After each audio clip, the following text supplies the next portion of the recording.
What's in a number, you ask? On any given night in Australia, there are over 105,000 people homeless. Enough to fill Suncorp Stadium twice. 17,000 of those will be children under 12. Another 11,000 will be young people aged between 12 and 18. Sometimes it's not until we stop and look outside that we see a number that really stands out for all the wrong reasons. I'm Dean Merlo from Merlo Coffee, and 2013 will be my 4th year at the CEO Sleepout. Over the past few years, Merlo Coffee has been fortunate enough to donate close to $100,000 through the kind and often overwhelming support of the local community. This year, however, I wanted to go one step further and see just how these funds had helped Vinnie's continue their services at the ground level.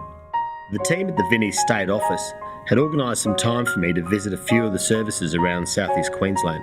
They were able to arrange some time for me to meet with some of the staff and volunteers who dedicate their time to helping others, as well as those who are now rebuilding their lives with the help of Vinnie's.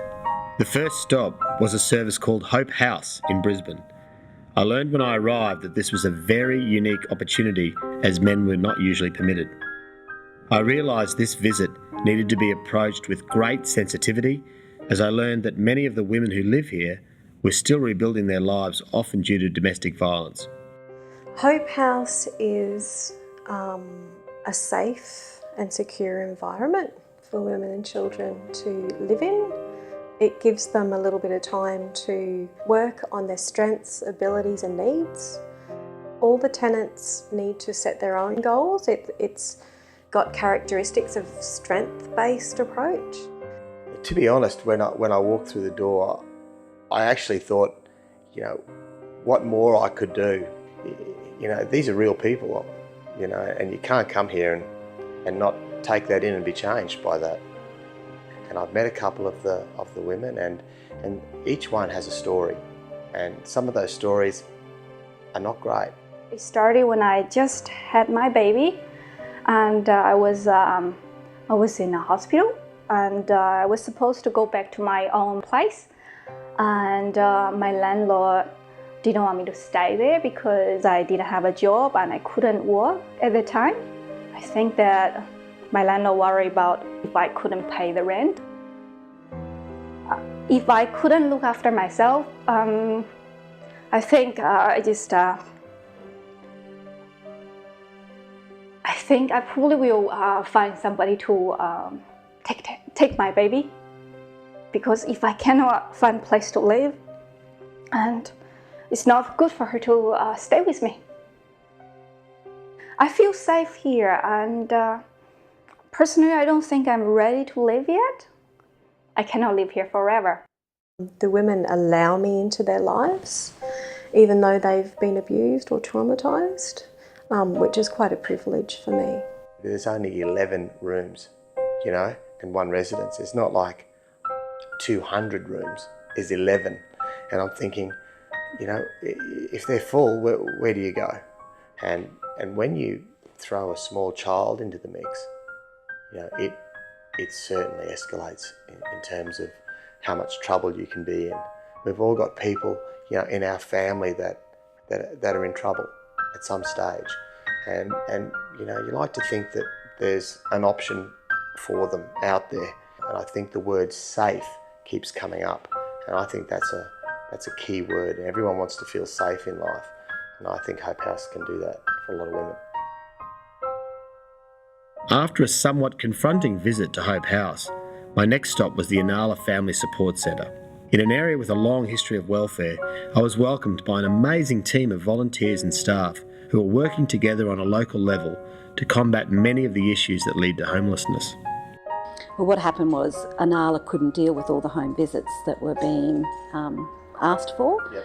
So other conferences came in and helped Inala, and then that still realised it was going to be too much. So they decided to build the Inala Family Support Centre. Last year in the financial year, we helped over 7,000 people. Sometimes it can be just food that they ask for, and it's a pretty quick visit, might be 20 minutes after they've just had their little chat, but sometimes it could be definitely over an hour to 2 hours that they're sitting in the room. And a lot of our families here are third generation welfare in Inala, so that's one of the worst aspects of that, and a lot of the parents don't see the value of education and don't, so it's good to try and instill in the parents or the kids when they come that this is very, very important to lift them from where they are. If anyone comes in for education, that is one of our highest points because we believe that it's the way out of poverty. Challenges for the volunteers probably is getting to the very bottom of the problem, because a lot of the people might just come in and say they need food, and really they need a lot more. I was 17 when I was doing men's speed skating and fell over and the skates hit the middle of my back. Months later I was in the kitchen, I collapsed and they had to take 2 of my discs out of my spine. If it wasn't for these guys, we wouldn't have had a Christmas last year. They helped us out big time. They're not just here to help out financially as in food, but they're here for emotional support, okay, because they don't judge you. I think it's a lesson for everybody out there. Well, I'm a great believer in karma. I believe what goes around comes around. I believe if someone's gonna, take the shit off the back, so to speak, I'm gonna do the same thing.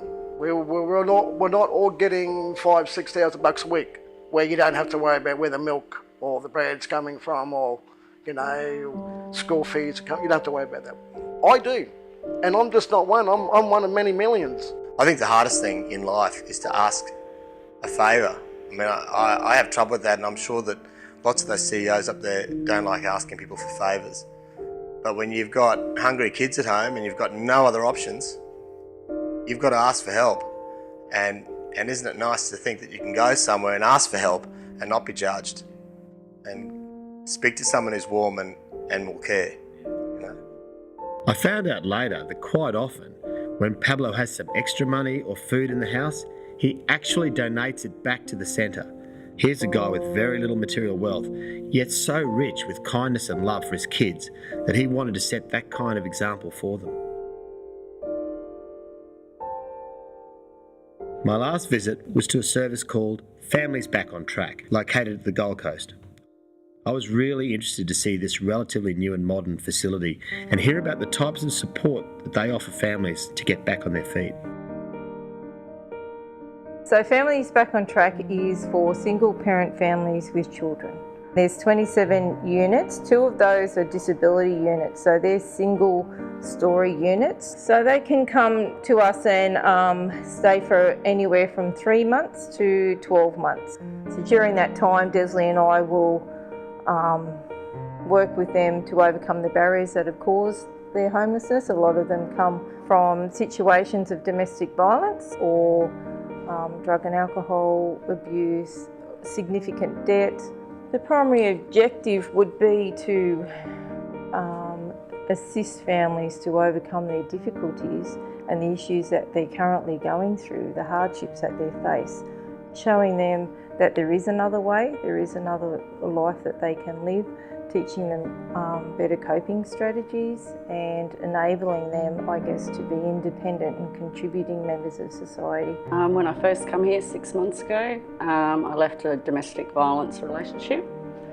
I was sleeping in a car for 3 weeks with my 11-year-old daughter and 2-year-old son. I had no confidence and no self-esteem when I first come here, and I'm learning all that now. We all deserve to be happy in a safe place. So if everyone had the opportunity that I have living here, it does make a difference. It's a safe place here, first time, don't have to look over my shoulder. Kids are happy, I'm happy. Coming together as a family, as a family should be. I'll never go back to that life. I think also Families Back on Track, encompasses, the basic premise behind Vinnie's, which is to give people a hand up and not a hand out. And I think that's important. It really is. And I think everyone here understands that they're really only here for a maximum 12 months, and then they have to go out into the real world, if you like. But they're prepared for that. The team here teaches them how to cope with that, and there's a training and a transition into that world. They help them find alternative accommodation that's affordable for them, and they help them with looking for a job and the kids in school, and they provide them with the tools necessary for them to cope in life after families back on track. I think some of the CEOs out there can understand mentoring. I mean, they probably mentor a lot of the people in their own company, and there may be relatives that they mentor because in their family circle they're seen as very successful. And I think that Michelle and Desley are doing exactly the same thing. They don't realise it, but they're really mentoring these women and dads to be better parents. As business people, we're often focused on seeing a return on our investment. Quite simply, without the continued support of the business community, places like Hope House, the Inala Family Support Centre and Families Back on Track cease to exist. Having had the great pleasure of visiting these facilities that our donations help to support, I realised that this one night in June is actually changing people's lives, and our investment is in the future.